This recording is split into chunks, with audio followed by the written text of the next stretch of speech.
You got a couple extra years on you. I probably have 2 decades. I don't know.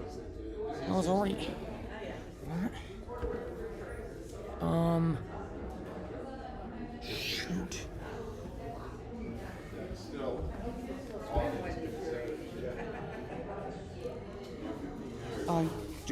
Fuck. How do I? there's a lot that I could actually do 10 years ago. Well, I'm not sure why I'm here. So, I'd love to hear a highlight of the Carolina trip. Well, it was just, it's like, and then we had the cross-cultural elements that happened from the Democratic Republican. Well, it seems they are both.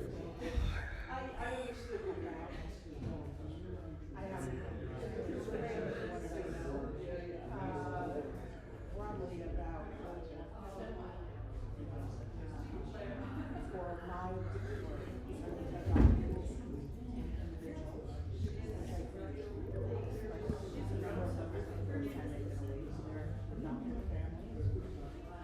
so that was a really big deal for them to be a part, but So they were from Congo and adopted and brought. I don't know, no, I don't know about the Congolese being adopted. Oh,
so then they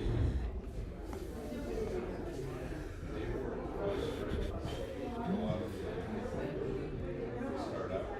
No, I mean, a couple people had close friends.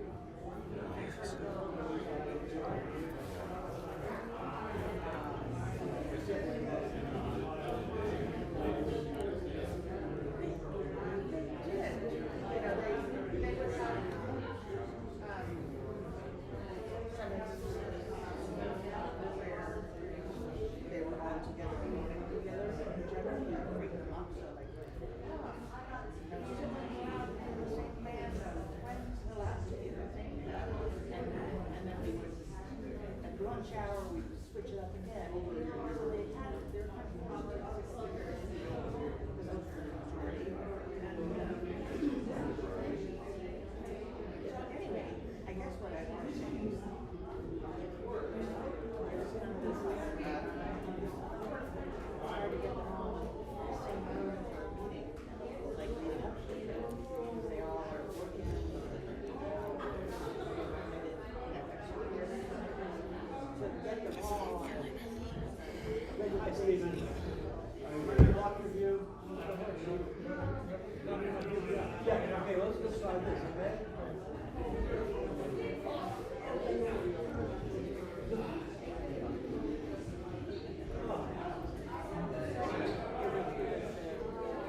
So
might be a background. Okay, you sit there. I'll sit in front of you. It's like somebody saying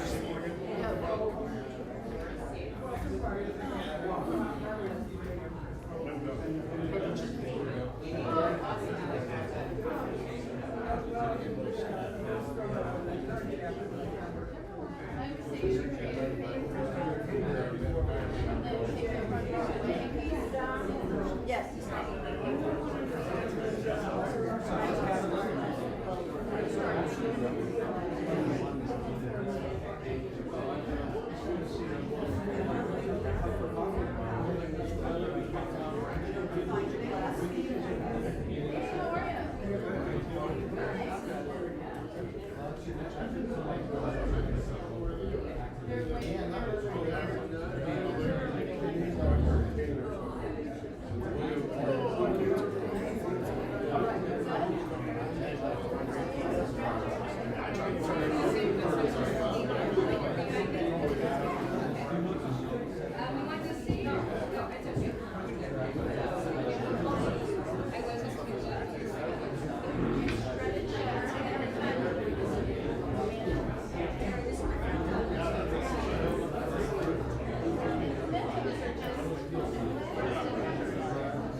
I'll be right back.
Chuck just ran to the bathroom. Your seat's in front, yeah.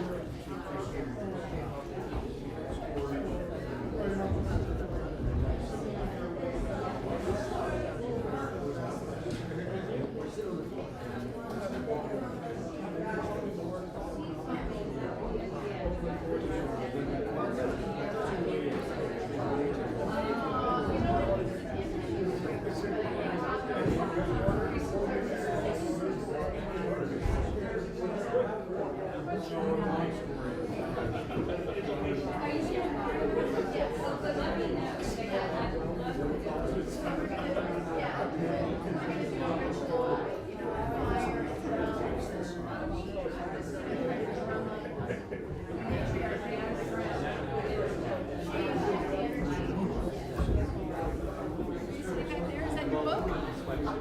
Is that your book? Oh, I didn't realize that. I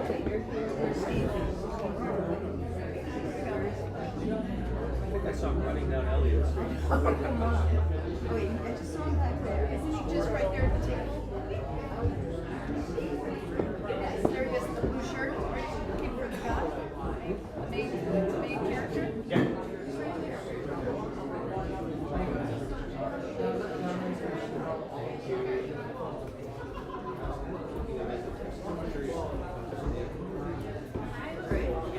Okay.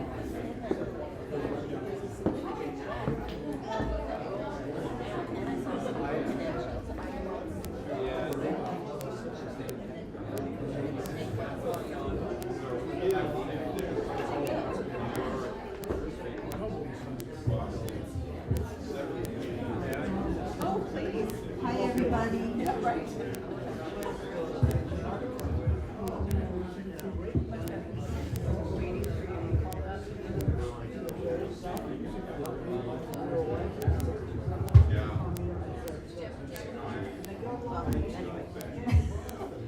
Hi, everybody. We're going to start the program now. Is this working? Get you guys down. You got to be a little close to get it to work, so keep that in mind. Welcome, everybody. Could the folks in back, if you're not going to sit down, just kind of quiet it down right now because we're going to begin the program. Thank you. So welcome. Welcome, everybody. Thanks for coming out tonight. My name is Lissa Weinman. I am a member of the Windham World Affairs Council and also a partner in 118 Elliot, the venue we're here tonight. Thanks to my partner for letting me donate the space to things that I'm involved with. And welcome also to the people on our live stream tonight. We really appreciate you being here. This program tonight is really exciting because it's part of a new series we're doing called Blowback, the long-term implications of U.S. policy decisions. And it's part of an ongoing 3-year program that we're right in the middle of to commemorate the 250th anniversary of the founding of the United States of America, America 250. That's why you see some of those stickers at the table, because we've been programming and thinking about the title of our program, which is Examining American Leadership and Identity in a Changing World. So this lecture is part of that ongoing series. And we take that very seriously, along with our partners, Brooks Memorial Library. Thank you, Star Electronica, for your support, and for everything you do. It's a lot. Also, the Vermont Independent Media, the publisher of The Commons, is a partner in that project, as well as the Vermont Humanities Council, who we're very grateful for funding this 3-year project leading up to the commemoration of America 250 next year. And we have a lot of really interesting speakers in store as part of that series. So thank you for being here. I just want to remind you that Windham World Affairs Council survives because of membership dues and donations you make at events like this. That's our sole source of income, actually. So I would encourage you to join us as a member. We have a growing, very vital membership, and it's just a great place to exchange ideas. We do monthly salons, and some perks of membership are having things like private dinners with speakers, like we're going to do tonight. So we're going to ask people to clear the room before 8:30 because we're going to have a seated dinner here tonight with the speaker and some board members and friends. And so that's kind of a perk of membership. We have some really interesting programming coming up in the next couple of weeks. Wednesday, June 11th, we're going to have Elliot Derringer, who's also in the audience tonight. Hi, Elliot. He is a former U.S. diplomat, worked with John Kerry as the right-hand guy on climate change initiatives globally, back when climate change was something you could say publicly. And so he'll be talking about the state of the global efforts to combat the crisis, the true existential crisis of climate change. So that's going to happen at the Broadbrook Community Center, because we're trying to very actively go out to new venues and bring in new members. So join us at the Broadbrook Community Center, right off Guilford Center Road, on June 11th to hear Elliot speak. And then on Tuesday, June 24th, just a couple weeks later, we have really a packed month on June. We're going to have David Bollier. Who knows David Bollier from the Schumacher Center for New Economics? He's a really renowned person in this sort of the idea of the commons and how we can build a better future together in different ways. So he's The talk is The Great Promise of the Commons, and boy, could we use a great promise right now, so that should be a very inspiring speech. And then I just want to mention with America 250, part of what we're doing is trying to create a space for conversations about how to commemorate that. And Brooks Memorial Library every fourth Wednesday makes the community room available from 6 to 8 p.m. And we put out a little food and we have a conversation, and people are planning stuff. They're planning puppet shows, they're planning parade. People are planning things for next year to commemorate this very significant anniversary in many different ways, many different political acts. So we would welcome you to join us, and so that's the fourth Wednesdays. And in June, the fourth Wednesday is June 25th, and we're going to have one of the members of the Vermont America 250 Commission join us, Brianna Sheehan. She is a Native American in Elnu Abenaki from right here in the Brattleboro area, and she is going to be joining us and talking about, things from her perspective. So that will be a very special gathering at Brooks Memorial Library on that date. So that's about it. As I said, please join, please support, and please attend these great events. I have the great privilege of introducing Chuck Collins, who's going to introduce Stephen Kinzer tonight. Chuck Collins is also a member of the Windham World Affairs Council, and probably one of the strongest voices we have in this country on the impact of inequality on our democracy today. And he's been doing that work for a long time, starting right after Hampshire College, organizing people who had mobile home owners to own the land beneath their homes. And so he's really been doing this work for his whole life, and we're so appreciative of his efforts. He's written many books, including Born on Third Base, his first book, which was a New York Times bestseller. And his newest book is Burned by Billionaires. Yeah. I don't want to smile, but thank you. How concentrated wealth and power are ruining our lives and the planet. That is coming out in October, but I get to hold this now, so we're really excited about that. So he runs the inequality.org website, which is just an amazing resource on so many things, from private jets to billionaires' bank accounts. And he's been running that program at the Institute for Policy Studies, which is helping underwrite the program tonight. So thank you very much, and let's give a warm welcome to Chuck Collins.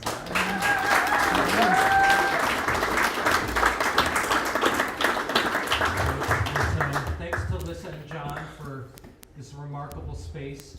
And the video tonight will be rated R because of that. And also big thanks to Susan Healy, who really kind of coordinates and does a lot of the coordination of all of these events that you've heard about. So thank you, Susan Healy. And I'm excited because this is the first of a series of programs we're doing on this kind of theme. We call it Blowback, but let me say what we mean by that. And I should say, when I was in high school, I had two friends who were Iranian students who went to my high school. And I remember one time we were having a conversation, and they said, well, we kind of need to go to a quiet place that's secure. And I was kind of like, well, what's up with that? And they're like, well, there's this SAVAK, the secret police, the Shah's police, and we know they're in this country, we know they're in the U.S. and they're monitoring people like us who are students. And so I was like, oh, okay.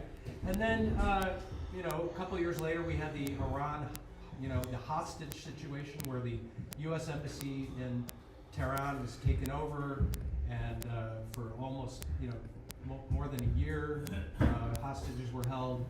And I remember talking to my Iranian friends who said, well, this is really goes back to 1953.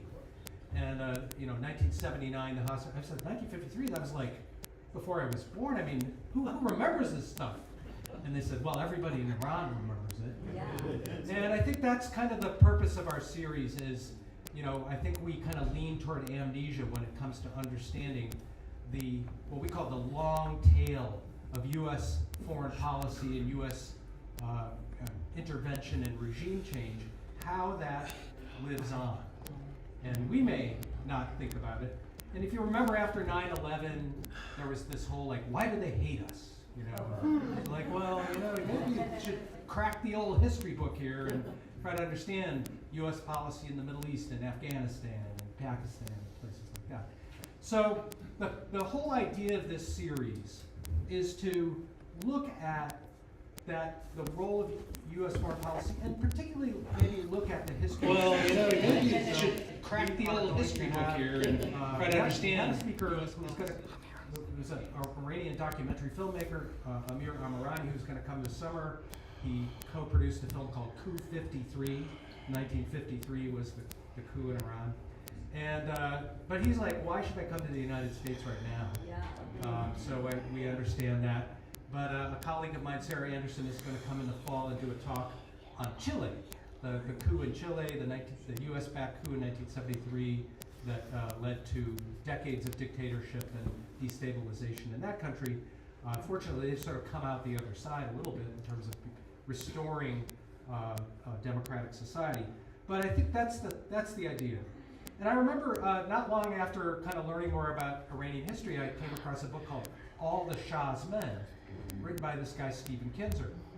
And then later I was in Nicaragua in the 1980s, and lo and behold, I meet this guy who's like the correspondent for the New York Times in Nicaragua. And he wrote a book about brothers, what's it called? Yeah, Blood of Brothers, sort of about the divisions within Nicaragua. And then I go up to Guatemala, and a friend of mine hands me a book called Bitter Fruit by Stephen Kinzer about the coup in Guatemala.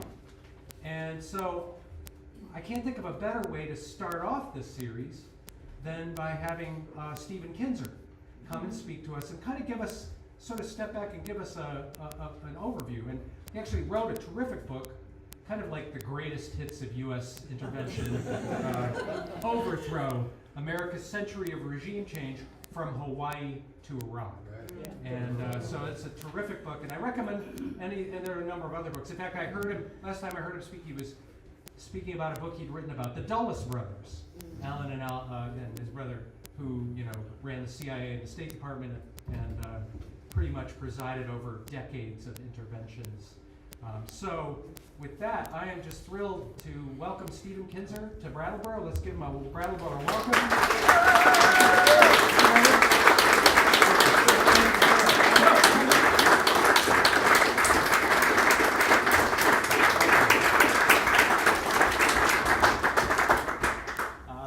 After that introduction, there's not much left to say. Wonderful to be here in Vermont, and particularly in Brattleboro. There's so much history, and really a history of, I don't want to call it resistance, but a history of independence.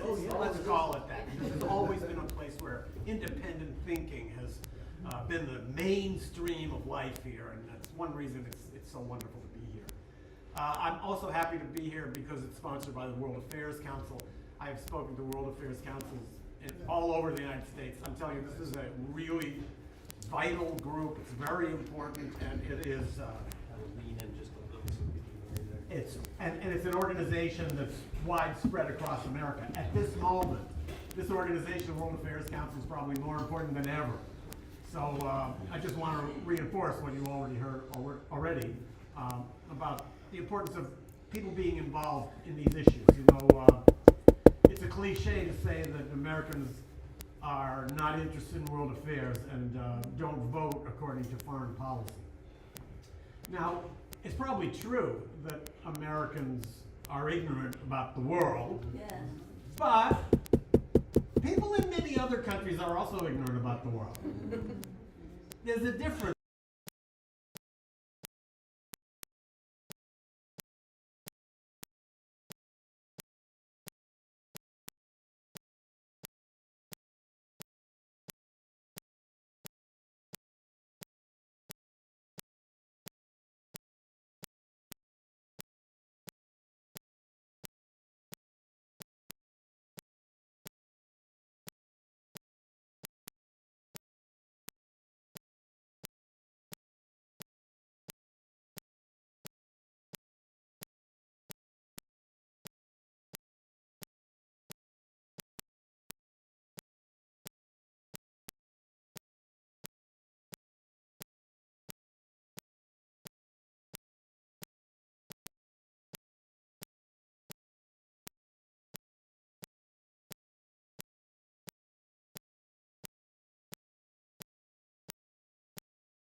Do we use the resources?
But they also believe that the United States has found the best system in the world and should make other countries come along, and it will be so churlish for us not to share all the wonderful insights that we've had that made us into this great country.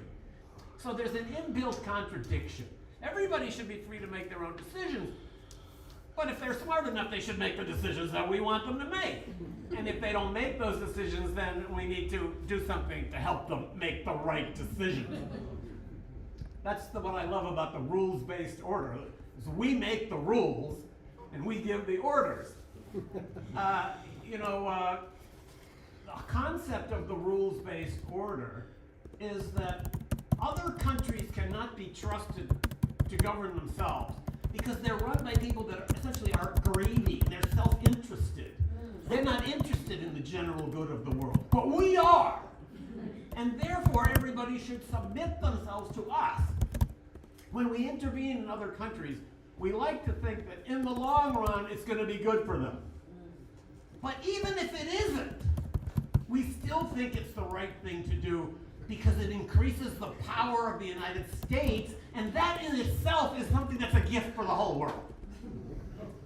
The United States is sometimes referred to, and I'll go back to a word that you heard in the introduction, as the United States of amnesia. We never look in the mirror. When you look at the commentators you see on the news, they're all the people that told you the Iraq War was going to go great. That's how you get to be a commentator, get to be promoted, get to be a big figure in the United States. When you said the war in Iraq is going to go terribly and it's going to be a disaster, you'll never get a job in Washington. Being right is the absolute death sentence in Washington. When you're wrong, you can stay there forever and you'll be on CNN or Fox News for the rest of your life. So, I said intervention is the central issue of American foreign policy. Where do we intervene? When do we intervene? Under what circumstances do we intervene? With what tools do we intervene? So the United States is such a big country. We're going to be intervening in the world. Just by looking at the map, you can see that. But how are we going to do it, and why, and when? One of the things that comes to you growing up in America is this sense that everything will be fine in the end because we're America. Especially the class of people that produces our national leaders. These people often grow up with the sense that Daddy's always there. So if things go really wrong, somehow Dad will call the judge and it'll be all worked out. And they carry this mindset, I think, into office. They feel like, well, we're going to invade this country. Things might not go well, but if they don't, we're America. We're going to fix it all up. And then if it doesn't work well, we'll just forget about it. And as you heard in the introduction, Americans forget about our interventions right after they happen. We move on to the next subject. But the people in those countries never forget. Those memories burn in their hearts and their souls and their minds, and they're transmitted over generations. This is the big difference between the way we see the world and the way many people in other countries do. And I sometimes have asked myself, why do I see the world differently from the way so many other world affairs analysts see it? And I think the answer might have to do with experience. We are all products of our experience and our backgrounds. So most people that speak and write about world affairs in the United States are based in Washington, and they have a very rich resume. So they went to a graduate school in political science or international relations, then they went to work on a congressional staff, maybe they worked in the Pentagon for a while, they worked in a think tank, they worked in the State Department. They have all the experience you'd ever want, right? They've been all over town. They've been on 1st Street, they've been on 5th Street. And when they want to write stories, the journalists among them decide, well, I'm going to call my guy at the State Department, I'll call my guy at the Defense Department, I'll call my guy at this think tank. I've talked to everybody. That's how they learned about the world. They learned about the world in Washington. I didn't learn about the world in Washington. I was a New York Times correspondent for many years. I learned about the world from the countries that were the victims of American foreign policy. They were under the bombs. We saw the results of foreign policy. In Washington, you don't see the results. They're very diffuse. It's all kind of like a movie that just ends. It's not really human tragedy. So let me just go through a couple of these greatest hits as we talked about them, and give you an idea of what the long-term results of these operations have been. So the CIA was created in 1947 and began its covert operations almost immediately. 1948, big operation to assure that our candidates won the election in Italy. Very large, fascinating operation in which the CIA mobilized Italian Americans to send letters to all their relatives back in Italy, warning them that if they didn't vote for the right candidate, America was going to cut off all aid to Italy. Italy would be devastated, and it worked. So the CIA then ginned up this idea that we wouldn't just intervene in elections, but we could actually overthrow governments that we didn't like.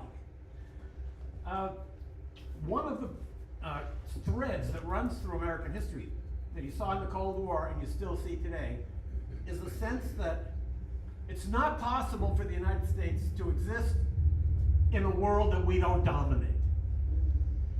If we don't run the world will go into chaos. This is something that I think the American foreign policy establishment has deeply integrated into their head. That's another example of how we don't look in the mirror. We really think that our influence is all that saves the world from chaos, when actually it's often the opposite. So, the CIA got into the business of overthrowing governments. The first time it happened was in 1953 in Iran. The prime minister was legally elected. Iran had been a dictatorship. After the Second World War was over, an incipient democracy emerged. And it was the great hope of the whole Middle East. Unfortunately, the leader of the country, being democratically elected, had to respond to the interests of the people of the country. And in Iran, the overwhelming national issue was our country is sitting on an ocean of oil, but all the oil is owned by one company that's owned mainly by the British government, and we don't get any money from this. Now, as long as there was no democracy in Iran, people were not going to complain. But once democracy emerged, there was a movement promoted by a unanimous vote in Parliament to nationalize the oil resource of Iran. That set the CIA into action. It wasn't just that we thought we were going to lose Iranian oil. It was bigger than that. The threat was that other countries would follow Iran's example and begin to nationalize their own resources. They would then set the prices and the conditions by which those resources would be exported and shared with the rest of the world. We didn't like that. The idea of the United States and the West was that the consuming countries should set the conditions by which they extract resources from the producing countries. And when the producing countries rebel against this, that set the CIA into action. In 1953, the CIA spent the summer trying to overthrow Prime Minister Mohammad Mossadegh. And it succeeded. It only took a couple of months. A huge amount of history came out of those couple of months in the summer of 1953 in Iran. So just spin it forward. we didn't just overthrow one leader. We ended Iranian democracy forever. We brought the Shah back. We placed him on the peacock throne. He ruled with increasing repression for 25 years. He was finally overthrown by a group of fanatically anti-American mullahs who have spent the last 40 years intensely and sometimes quite violently working to undermine American interests all over the world. So this is a great example of a coup that devastated the target country, but also undermined the security interests of the United States. I think with great pain of all the generations of Iranians that have had to live and still live in a society in which they're not able to fulfill themselves. Iran was on the road to being some kind of democracy in the Middle East. And let me tell you, all the other leaders in the Middle East were watching what happened in Iran. And after that coup, they came to the obvious conclusion: the United States will not support a democracy in the Middle East because democracies are going to lead to challenges about oil resources. Therefore, we shouldn't have democracies here. We should rule as dictators. Then the Americans will like us. And that is the paradigm that has created the modern Middle East.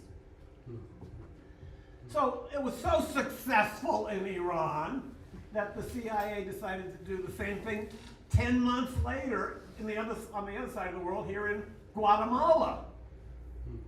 We didn't like the government of Guatemala. It was an elected democracy. They also had a resource, bananas, controlled by one American company based in Boston, the United Fruit Company, which was intimately connected with the US government. Again, you have a democracy. The first thing that Congress wants to do is right the economic imbalances. So the Guatemalan Congress passed a land reform law requiring giant landowners who had land that they didn't use to sell that land to the government. The biggest landowner was, of course, United Fruit. United Fruit called up its friends in Washington. A coup was set in motion, and the president of Guatemala and the democratic government of Guatemala was overthrown in 1954. That set off decades of horrific violence and civil war in Guatemala. Over the next 30 years, more people were killed in political violence in Guatemala than all the rest of Latin America. Forget Chile, El Salvador, everything else you've heard. Guatemala was the great Central American Holocaust. And that was imposed by regimes that were placed in power after the United States destroyed Guatemalan democracy. So there's a couple of cases from the very early history of the CIA from which the citizens of those countries have still not recovered. And again, we don't think about these anymore. It happened so long ago. You just heard from Chuck, somebody thinking to themselves, well, 1953, that was so long ago. It's very American to think, what could anything that happened 75 years ago have to do with politics today? Yeah, it does. Those coups, like the coup in Guatemala and the coup in Iran, might be considered great successes if only history stopped. If only history would stop the next day. But history doesn't stop. It keeps unfolding. Now, the United States has continued this history of intervention with particular interests in various parts of the world. For example, you heard about the U.S. overthrow of the government of Chile in 1973, an episode with which many of you are quite familiar. For me, one of the most interesting pieces of documentation about that coup is a wonderfully insightful memo that Henry Kissinger wrote to Richard Nixon in the White House. It all explains why we have to act in Chile, why we cannot tolerate Allende in power. And his rationale is, Allende could give a good example. He said the problem he poses to us is his success. If Allende can succeed with a socialist government and then leave power when he's supposed to and have an election and allowing whoever else is elected to come to power next, maybe Italy will try the same thing, and maybe France will do it. We have to stop this. We have to make sure he cannot succeed. This is such a damning admission from inside the United States that what we really want to do for countries that are not following our model is make sure they fail. Don't wait till they fail on their own. We want to say they always fail if they adopt these policies, but maybe they don't. So we got to make sure that they do. I want to mention another great little example that shows how American interests work in these operations. In 1989, the United States invaded Panama to overthrow Manuel Noriega. Before that invasion, the commander of the Presidential Guard in Panama came to the commanding American general and said, "You don't have to overthrow Noriega. I'm going to do it. Our guys can do it. All I need you to do is block the one road that leads across the canal so the reinforcements can't come. I will then, with my men, we'll overthrow Noriega." The Americans refused to do that. What was the reason? The reason is we didn't just want to overthrow Noriega. Noriega was the commander of the Panamanian National Defense Force. That PDF, Panamanian Defense Force, was a very nationalist institution. It was mainly non-white, and it didn't support the interests of the United States. So getting rid of Noriega was not enough for us. We had to crush the entire institution. And that's another example of how the United States not only wants to overthrow governments, but change entire systems by which people are governed. Now, I want to move up to and conclude or reach a climax with an intervention that I don't think has been fully understood. And that's the United States intervention in Ukraine. Now, put aside what you think about the Ukraine war. Is it an imperialist, expansionist adventure by the Russians, or was it provoked by the West? You could have a long argument about this. But one thing I think is important to understand is the length and intensity of the American role in Ukraine over more than half a century. In 1949, the CIA began dropping paratroopers into Ukraine, armed with weapons, to go fight the Red Army. We were fomenting civil war and guerrilla war in Ukraine in the 1940s and early 50s. The reason was that we decided correctly that Ukraine is the best battering ram against Russia. Russia was our great enemy, so anything you can do to promote anti-Russian feeling in Ukraine, anything you can do to promote Ukrainian nationalism and make sure that nationalism is anti-Russian will be positive for the United States. All through the 1950s and 60s and 70s, particularly in the 70s when Brzezinski came in and advised Bill Clinton, and then Reagan came in, American operations in Ukraine were ceaseless.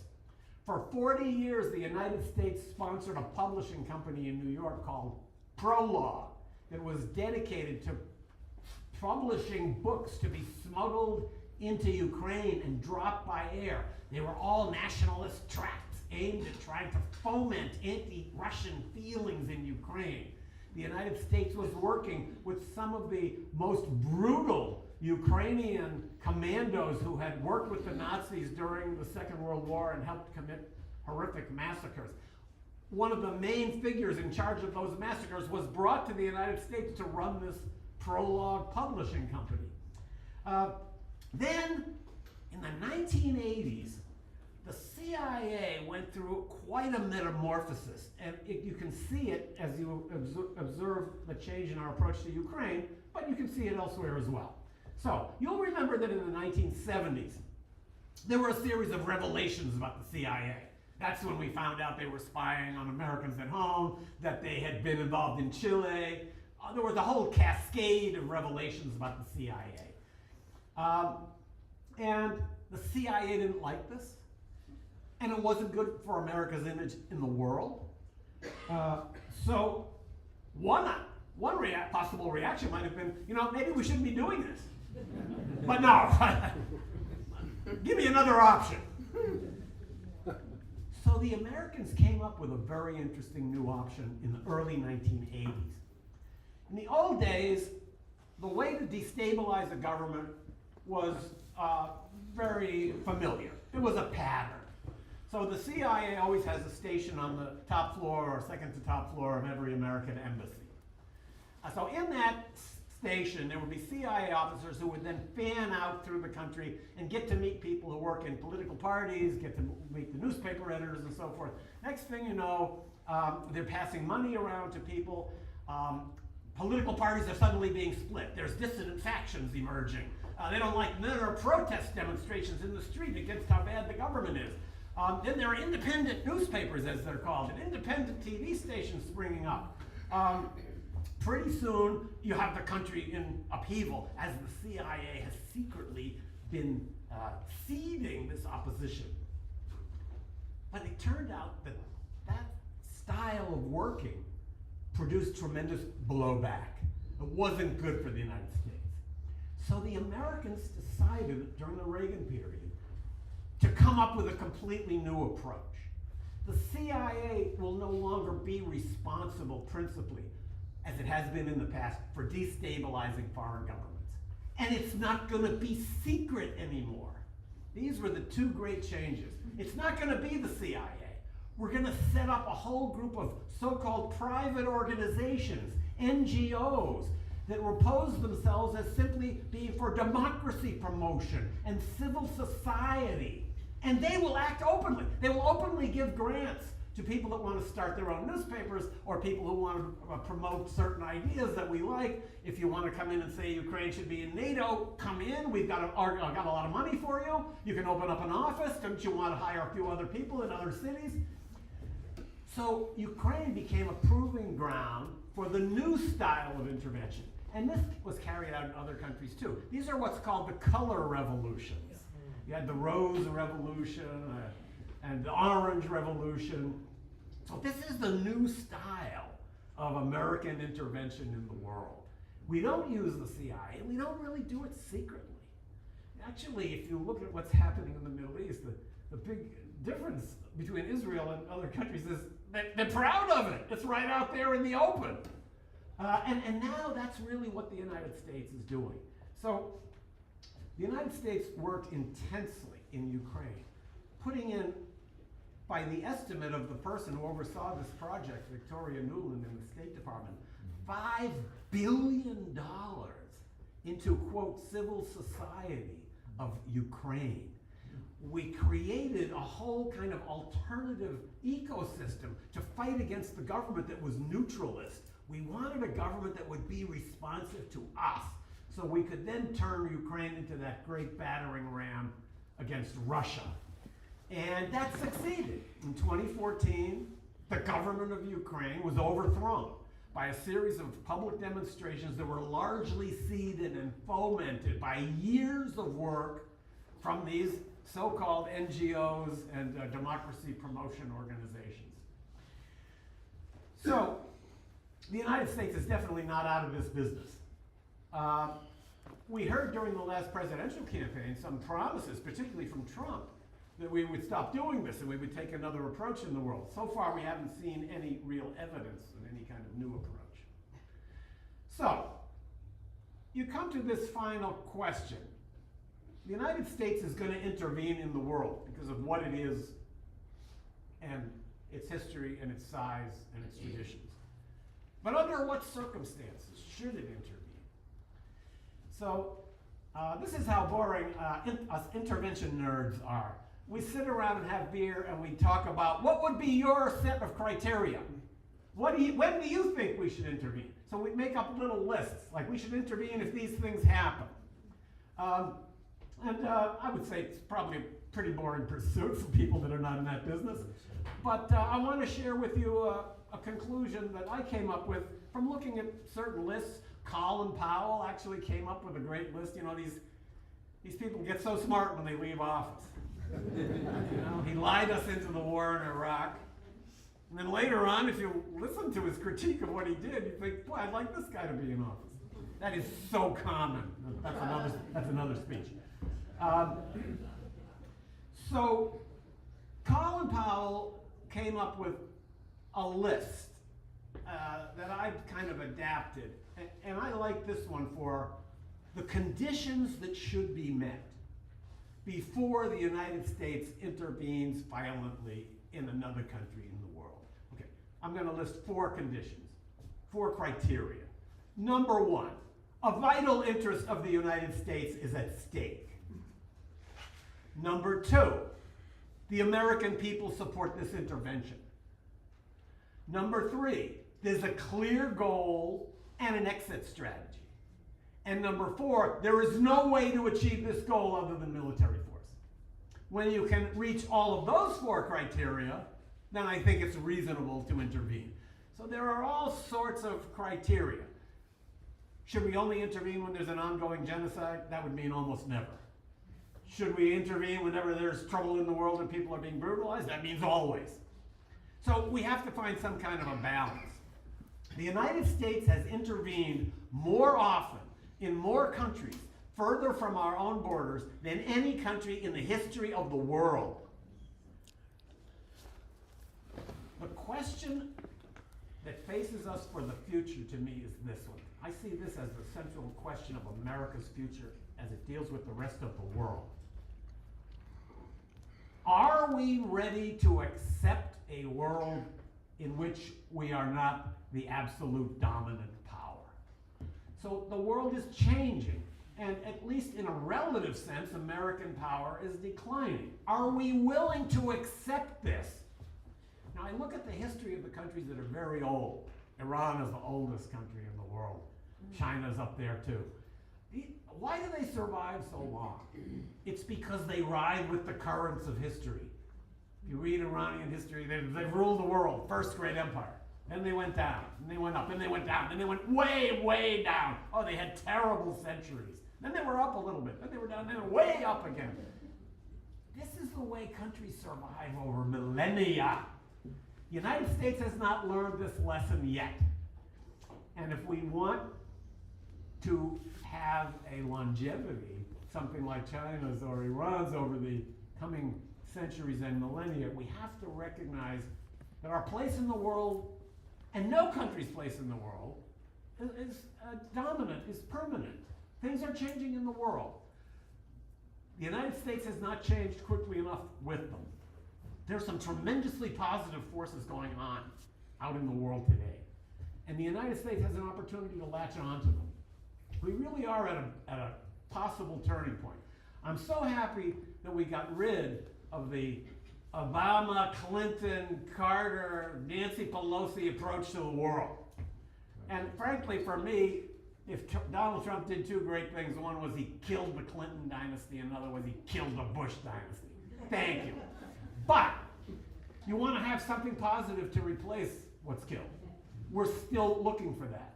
So I think we can say that the old ideas that the Democratic Party has been imposing, particularly over recent decades, are over. This idea that we instinctively have to go everywhere where there's any upheaval and impose our will is fading. But nothing new has yet emerged to replace it. So I think we are in the world as at home in a moment of great turbulence, but I think there's more opportunity for hope, I think, in the outside world. I'm very troubled, as I'm sure all of you are, by what I see happening in the United States. But I do think there's possibilities for some positive changes in the world. It requires, above all, a constituency in America that wants to promote those changes. And when politicians can constantly get away by saying, Americans don't care about world affairs, Americans never vote on anything that has to do with foreign policy, that gives them the freedom to continue to act the way they are acting.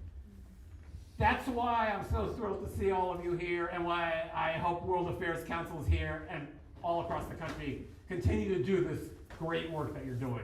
Thank you.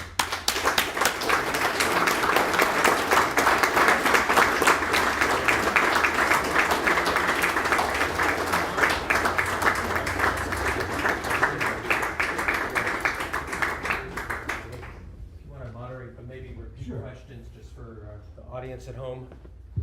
So yeah, I'm willing to take some questions. Let me just mention one thing. So since I spent many years as a journalist, I have this idea. So journalists have great stories. We're great dinner guests. Our knowledge is a mile wide, even though it's only an inch deep. And so I have this idea I'm going to write my memoir. I'll tell all my great stories. So my book editor told me, terrible idea. Don't like it because the only people that buy the memoirs of former foreign correspondents are other former foreign correspondents. That's too small a market. I was shocked. But another editor told me the same thing, so I guess he was telling the truth. So now I'm going to tell you one thing about my memoir that will never be written, and that is that I have a title.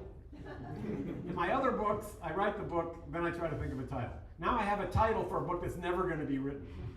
But this is the title that encapsulates my whole approach to the world. It's a quote from a movie, an old screwball comedy that some of you may know called Arsenic and Old Lace. Remember that one? So the story is, as many of you know, that Cary Grant goes to visit his elderly aunts and he discovers that they poison the people that are staying in their guest house, the elderly guests. So there's a scene where one of the elderly aunts says to Cary Grant, "Oh, the gentleman died because he drank wine that had poison in it." And Cary Grant's eyes kind of pop open and he says, "But how did the poison get in the wine?" I want that to be the title of my memoir. The wine of world peace has been poisoned. But how did the poison get in the wine? I think I've devoted my whole life to trying to answer that. Go ahead, yes. Would you speak about Taiwan? Who's listening? You know, I love the free press, and some of you may know that I'm the world affairs columnist for the leading newspaper in New England, the Boston Globe. But I can't write about Israel, Gaza, and I can't write about Russia, Ukraine, and I can't write about China, Taiwan. But all those little questions are off my agenda because my views don't coincide with those of the editorial board. So, I believe, in fact, this is one of the columns that made me realize that I have to stay away from this subject. I wrote a column saying Taiwan should really be thinking in the long term about what kind of an arrangement it could make with China under unification. The Globe would not publish this article. So here's what I think is going to happen in Taiwan. I think there are two options. First of all, the Chinese are 100% dedicated to doing this. It's 100% sure they're going to do it. And their explanation, it has something to do with Abraham Lincoln. They're saying, you fought a huge civil war to unify your country. Hundreds of thousands dead. And how are you going to criticize us for wanting to unify our country? When you drive around China now, as I've been told, you see a lot of posters that have Mao Zedong, then they have Deng Xiaoping and Xi Jinping. So each of the first two did something spectacular. So what's Xi Jinping going to do to match the other two? I think his idea is, before I die, I want Taiwan back in China. However, I think the Chinese are very acutely aware, as one Chinese diplomat has told me, you Americans still haven't gotten over the Civil War. You're still angry at each other. We don't want that in Taiwan. We don't want a war. Then we'll kill people, and they'll kill us, and they'll be angry at us for generations. We want to do it in a different way. So I think their preferred option is to wait over a period of 20 or 30 years, start doing what we do. Start bribing politicians, you get politicians to start businesses, then you urge them to go into government, and pretty soon, after 30 years, you've got enough people in parliament that want to make a deal with China. And so I think that's what's going to happen, unless Xi Jinping decides he wants to get it done right away, in which case it will have to be done by force. So I think Taiwan's future is definitely part of China, and I think it will be in Taiwan's interest right now to try to figure out how to make that arrangement work best. I think the Taiwanese are not going to fight to save Taiwan. I mean, it's smaller than Massachusetts, and the part that's occupied is just one little strip. But I have this terrible fear that there are people in the United States that think it would be a great idea for us to get involved in a war 5,000 miles away from our coast that's 100 miles away from the other side's coast. So I don't think there's necessarily reason to panic now, and I don't think the Taiwan case is tied closely to the Ukraine case. But my advice to Taiwan would be to realize the inevitability of the future and don't panic and continue to negotiate and see what kind of conditions you can arrange. Is there a parallel between that and Cuba and the United States? Well, the Cuba thing is really one of the most outrageous pieces of craziness the United States has ever imposed. I mean, and again, talk about feeling sorry for generations of people. What we imposed on Cuba over 70 years is really a huge crime, and there was no reason for it. You know, Pierre Salinger was Kennedy's press secretary. He told a great story, which I saw in a televised interview. He said, one day I get a phone call from President Kennedy. It was right after the Bay of Pigs, and he says, I want 1,000 cigars. I want you to get me 1,000, he gives them a specific name, the Cohibas. I want 1,000 Cohibas. So Salinger said, well, I got in the car and I got a driver from the White House pool, and we went around to every cigar store in Maryland and Virginia. And I came back the next morning, and the president said, so how did you do? He said, well, I've got you the 1,000 Cohibas. And Kennedy took a piece of paper out of his desk and signed it. He said, I've just signed a trade embargo on Cuba. There will never be any more cigars or anything else Cuban in America. He got the last 1,000, and the day after he signed the embargo. So that shows you how unseriously he took it. And we have worked for 70 years to try to change the politics of Cuba. We've completely failed. However, we did succeed in changing the politics of Florida in ways that were very bad. Yes, in the back. Go ahead. What's your speculation about what President Trump is talking with the president of Syria? The Syria situation is just appalling. I mean, here you have a person who was such a brutal terrorist, even Al-Qaeda didn't want to have anything to do with him. And the United States is now dealing with him as a friendly leader. Now, if you want to learn about Syria, I got one little phrase for you to look up. Go home and Google Timber Sycamore. Operation Timber Sycamore. The United States spent $1 billion to overthrow Assad because we hated him exactly for the reason that we didn't like Mossadegh and Arbenz. He wasn't going along with the program. He was a dissenter. He had his own way of doing things. There was no attack on the United States. There was no undermining of American security. But we didn't like him because he wasn't towing the line. So for years, Operation Timber Sycamore supported the worst terrorists, not just in Syria, but in the whole world, to come to Syria and fight against a guy who was a dictator, but who had imposed a secular regime. Now we have the Alawites, who were the supporters of the last regime, being slaughtered, minorities not being protected the way they used to be, and the idea that we couldn't deal with Syria while Assad was in power, but we like to deal with it when this head chopper is in charge, is another example of the overly transactional relationships that we have. And when looking at the Middle East, president after president has said, we've gotten too deep in the quicksand there. We have other problems in the world. The United States should not have its thumb on the scale in the Middle East. If the United States lightens its footprint in the Middle East, the different countries in the Middle East will have to come together and make their own security arrangements. And that's what they should do.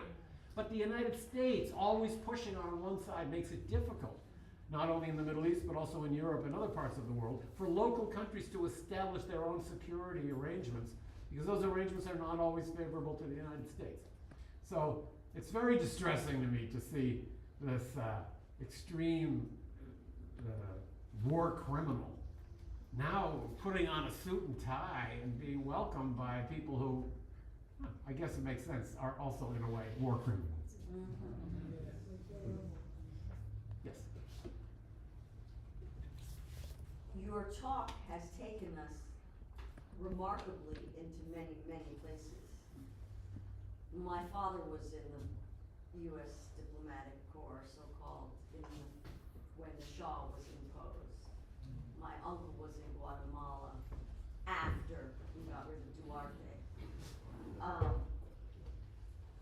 And maybe you and Chuck and I were all in Nicaragua in the 80s. Didn't I see you at Los Ranchos one night? Yes. You were the one that had my bit medium rare steak, I remember it. Yeah. And I was gonna ask you, and you can take your pick of my questions, because I have to develop the second one, but I was gonna ask you to talk about the trajectory of Daniel Ortega, who when I was in Nicaragua was the liberator, was a hero.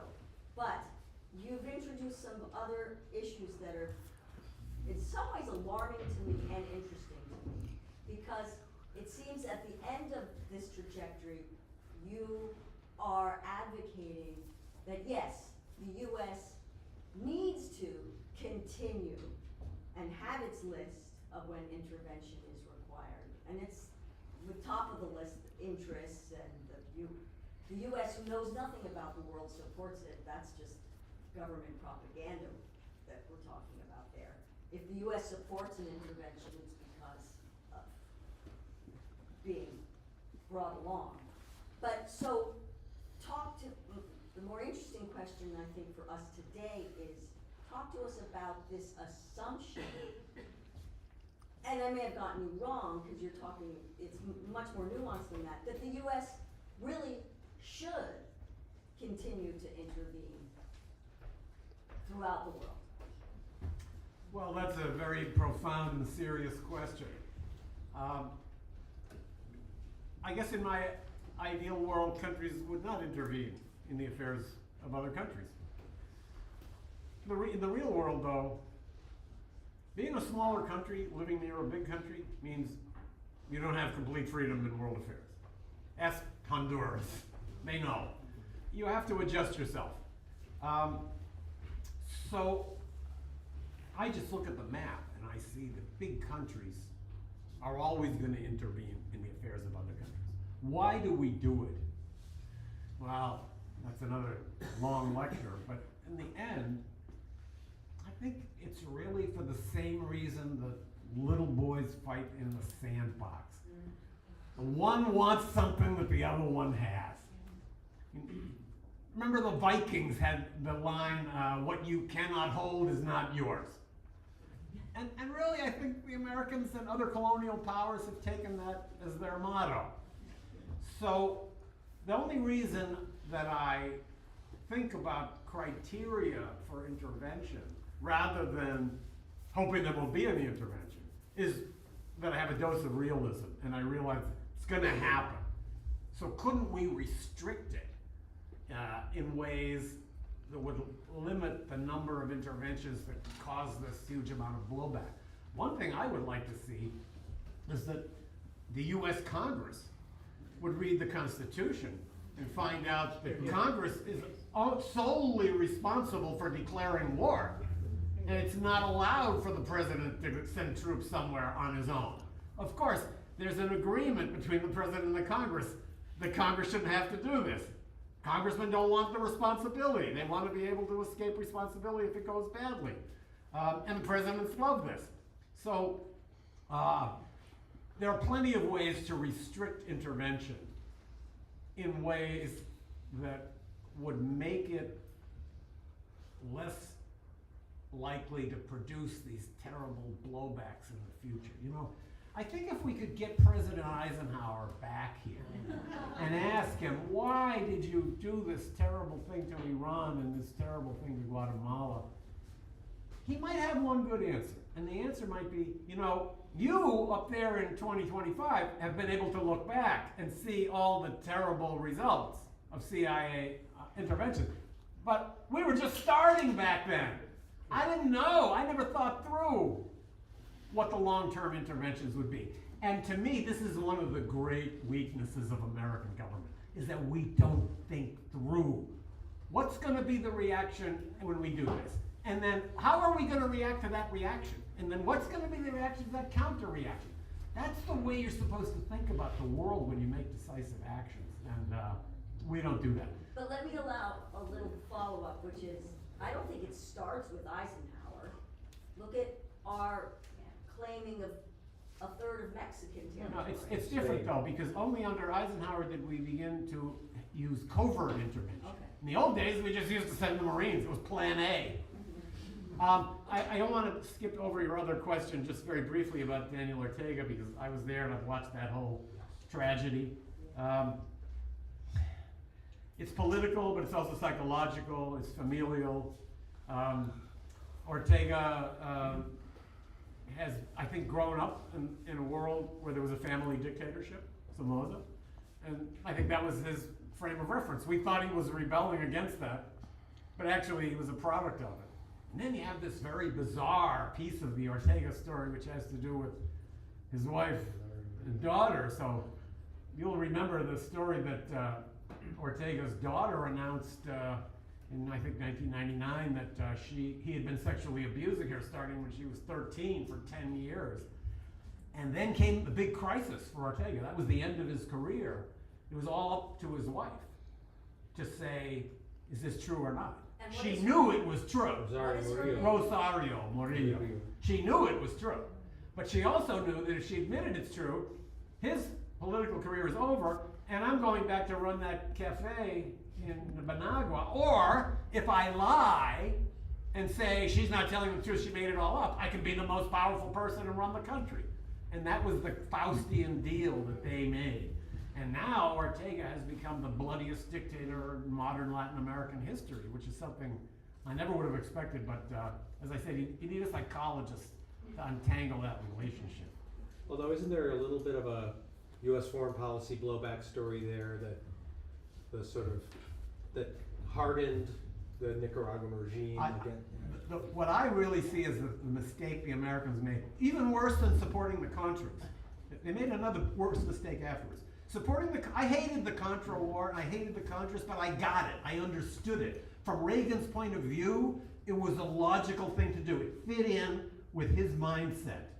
But after the Contras lost, then we had this great democratic election in which the United States was very active, and we produced Violeta Chamorro, a wonderful civilian democratic leader.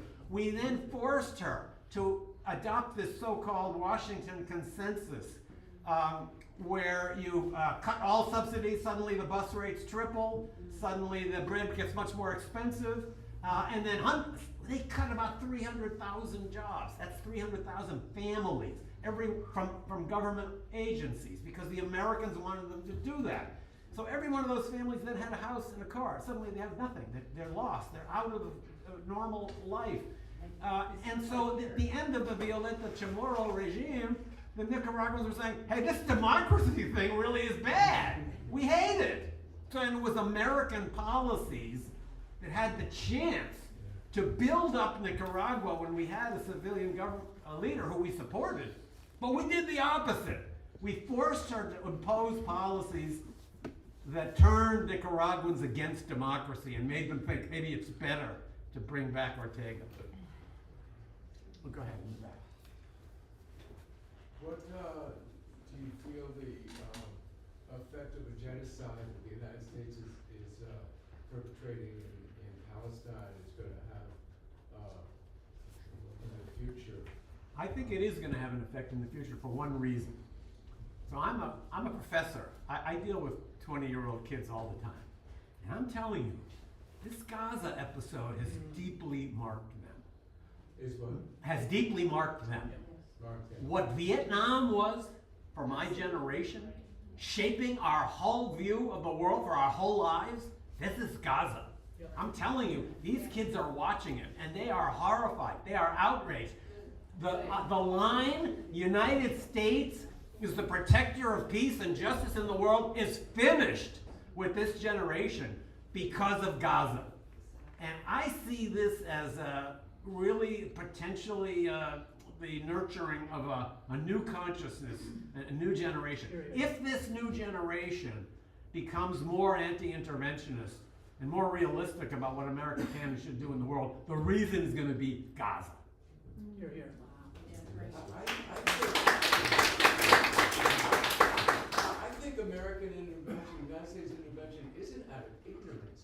It's out of real interest. There were interests in Honduras. There were interests in Korea while they supported Sigmund Freud. There were interests in Persia while they supported. No, I think you're right. I think, no, we act on behalf of interest, but the ordinary American is the one who believes, well, it's all for the good. It's all going to work out well. So, yeah, at the top, they don't fool around with those kind of excuses. They understand what they're doing. But selling the intervention to the American people requires a completely different vocabulary from the one you use inside the government when you're planning. Go ahead. I'm glad you mentioned Boys in the Sandbox, because humanity has evolved in so many ways. Humans have evolved with science, art, all kinds of things, Olympic superiority. But war is very primordial. The methods have evolved, but the mentality is still where it is. And with the new technology, instead of using it against each other, we have the ability to use it collectively to create a planet and a human race that can survive. We will not survive at the rate this is escalating in, and it's primordial. And as people here know, I like men, and it's more patriarchal. I'm always in awe of how the male species has this amazing ability to organize collectively, whether it was World War I, World War II, in which my father was a sergeant in the Marines. And my history goes way back, and I'm very proud of it. And the ability of the male species, and women too, don't get me wrong, to work collectively. And now it's time to evolve and use that energy in other ways, to create, to be diplomatic, to educate. And you can still have armies. And men can still use those wonderful, beautiful physical skills they have, but maybe they could have mock wars. and like the Olympics. The World Cup. And there's ways and to create and to build. Men can do far more creative and amazing stuff collectively than this primordial beating each other over the head and destroying innocent people that are just trying to live their lives and enjoy this beautiful planet we live on. Thank you. That wasn't a question. I would just add, you're right. I mean, one of the great mysteries of the world is that we have so much. Yeah. We have enough to make everybody happy. We don't need to be doing this. This is really the great overwhelming mystery. Why is it? You know, our ability to build the weapons and to be mechanical has progressed so fast, but our moral sense, our sense of how to use the technology that we have, has not progressed that fast. And that's really dangerous, but there's a big gap between how much we can do technologically and how smart we are in realizing what we should and shouldn't do with our technology. Yeah, thank you. Going back to your desire to sort of have Congress reclaim the War Powers Act, there's sort of two ways that can be done. One is de jure, go back to the actual Constitution. And then the other one would be de facto, how do you do it in reality? I sort of see two difficulties. The first one is that and this speaks to the de jure, no one really declares war anymore. That's true. I mean, the United States hasn't declared war since the mid-1940s. I believe it was 44 or 45 is the last time war was declared. I mean, even Russia doesn't declare war when it invades another country. It's a euphemism, just like Korea, just like Vietnam, you know. So given the fact that countries don't declare war anymore, how do you go back to reclaiming a constitutional provision that seems to me to be obsolete? And then the second question is de facto. War now is conducted via social media, as we know from our defense secretary. It's conducted by drones. It's conducted by remote in real time. You don't have mobilizations of armies, and so both de jure and de facto, how do you go back to a constitutional reclamation of the War Powers Act? Thank you. How much time do we have? First of all, you're right. We don't declare war, and that's why we say we don't need the War Powers Act, because we're not at war. We have people shooting, other people are shooting at them, but it's not a war. I think that the way to reclaim constitutional order in the United States has to do with the individuals that you send to Washington. A lot has a big impact. And it's not just people that have to come together in a majority. Even if you don't have a majority, a few voices can really make a difference. And it's really depressing to me to see how few there are. I mean, Bernie. I like Bernie. Yeah, Bernie's one of them. But let me tell you, I had a meeting about Iran with my congressman, and I brought with me a guy who's a Washington insider who deals with Iran issues. He deals with Congress all the time. And he sat there the whole time, didn't say anything, because it was me and my congressman. And we left. As we were walking down the corridor, I turned to my friend, who's a real Washington insider, and I said, I can't believe how dumb that guy is. And he looked at me and said, let me tell you, he's smarter than half the guys up here. So I've never forgotten that one. So I do think there is hope in the institution, but people make institutions.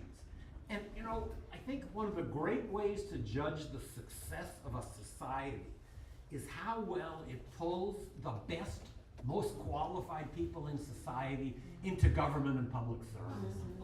And by that standard, we really are failing. Yeah. I mean, in China, just about every single person on the Politburo has a PhD. And they've been working their whole life in government all over the country. Now, of course, they've got their own problems. You can't criticize the government over there. But we are not bringing good people into government. And when I say we need better people, a lot of people that I know who I think would be great would say, why would I want to lower myself to put myself in this environment where all I have to do is beg for money on the phone and then get down there and be beaten on the head all the time. So I have great admiration for those who work in Congress and trying to beat some sense into people down there. But I do feel that we need a few voices. And I like what Bernie is doing, but I still feel that even Bernie is not focused enough on the world. You know, I think all these great movements that have emerged in the last decade, like Black Lives Matter, and there's so many climate change movements, I think it's all great. But I have a big complaint about those movements, and that is they're not making the connection between what they're looking for in the United States and what we're doing in the rest of the world. Every time you stand up and say, we should have health care for everybody like they do in Canada and every other developed country, the answer is always the same. We can't afford it. We don't have the money for that. Well, yeah, I got money. I got $1 trillion defense budget. There's plenty of money out there. I got 800 military bases around the world, and we don't even need 80 of them. Yeah, there's plenty of money out there. So if you want to reform America, you have to look at reforming America's approach to the world. So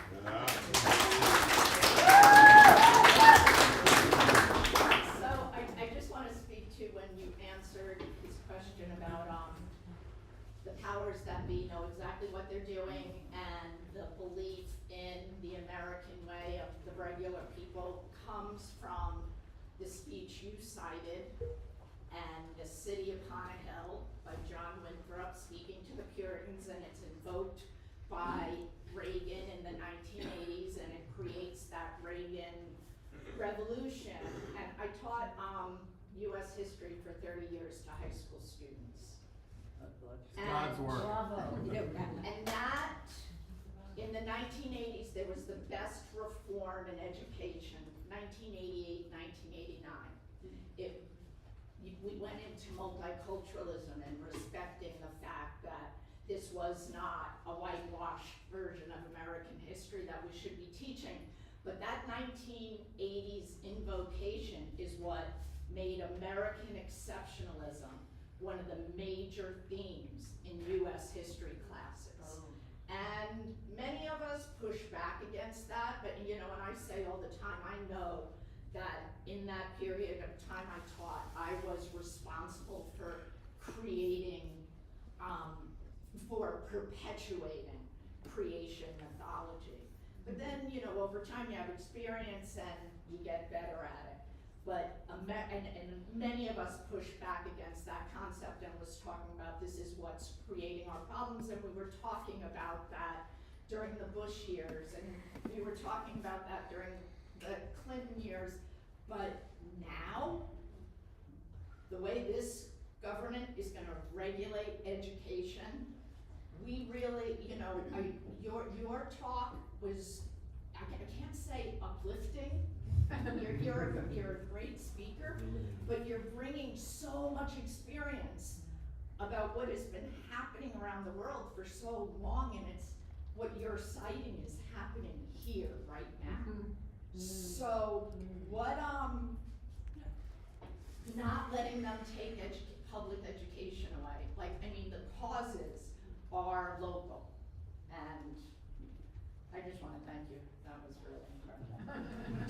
Well, I'm a public school graduate myself, and I'm a great believer in public education. Who knows, we may be sharing a cell before too long. We'll have a lot to talk about. Could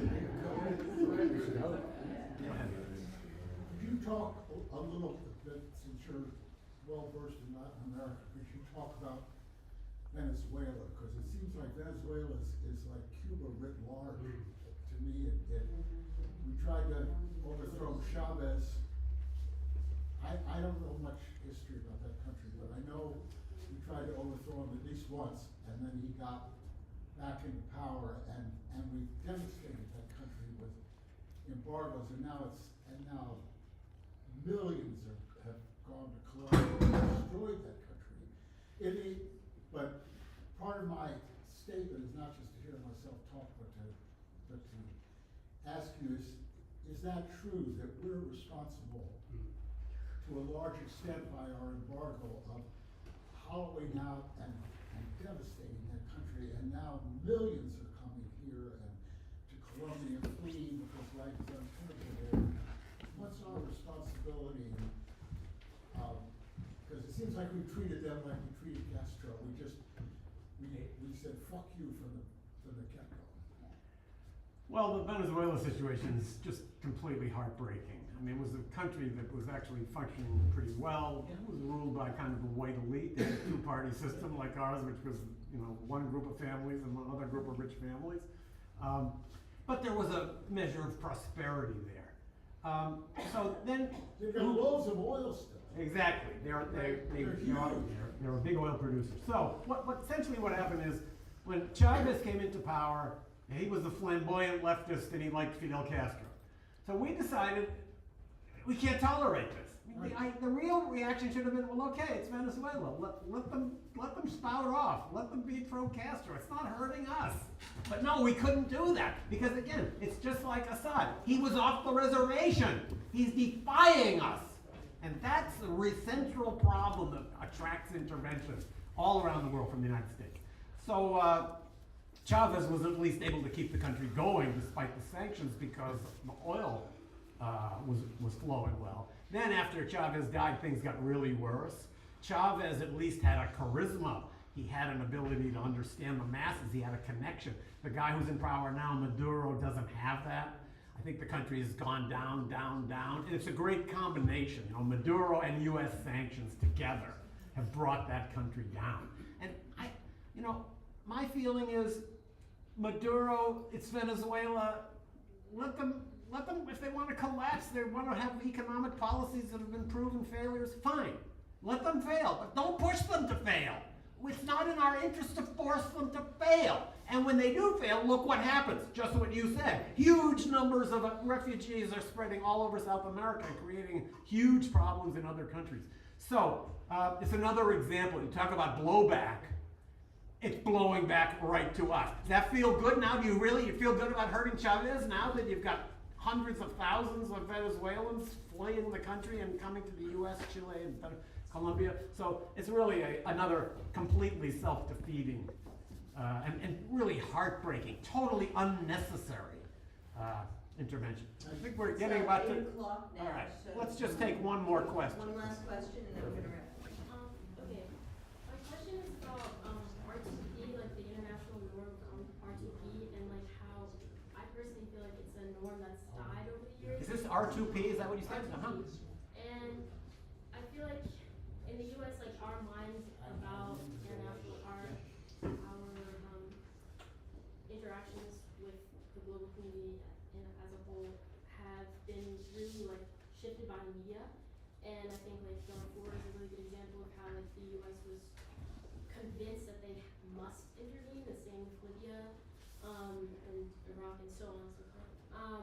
And I guess then my question then is like, what do you see R2P ever being revoked again? Like, do you ever see it being revoked? So let me just repeat the question and explain it a little. She's asking about a policy called R2P.